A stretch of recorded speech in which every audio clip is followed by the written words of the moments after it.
Hi mga ka-awesome! Welcome back sa aming video.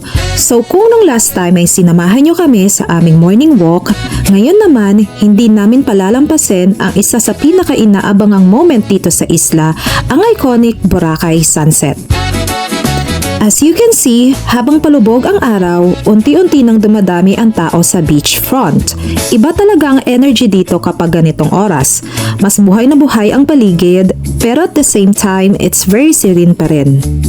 Naglakad-lakad kami mula Station 1 up to Station 2. Isa talaga ito sa maire-recommenda ko na gawin ninyo ang mag-sunset walk. Sino ba namang hindi mabibighani sa ganda ng sunset dito? It feels so romantic, very chill, sobrang aesthetic ng kulay ng langit at dagat, at good vibes lang ang atake. Ito yung oras na mapapahintukan na lang talaga para mag-reflect at mag-enjoy.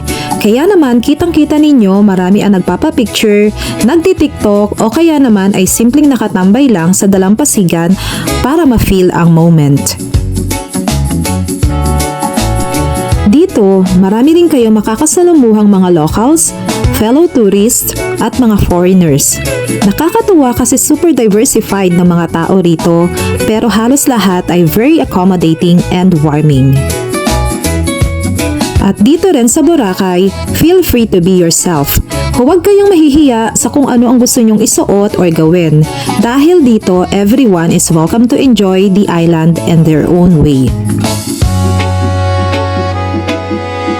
At ayun na nga mga ka-awesome, isa na namang memory ang nabuo namin sa kagandahan ng sunset na ito. Maraming salamat sa pagsama sa aming sunset walk. After nito, plan naming maghalo-halo muna para pampalamig. At syempre, hindi mawawala ang sunset swimming. Masarap magbabad ngayon kasi hindi na mainit at hindi na rin nakakatakot mangitim.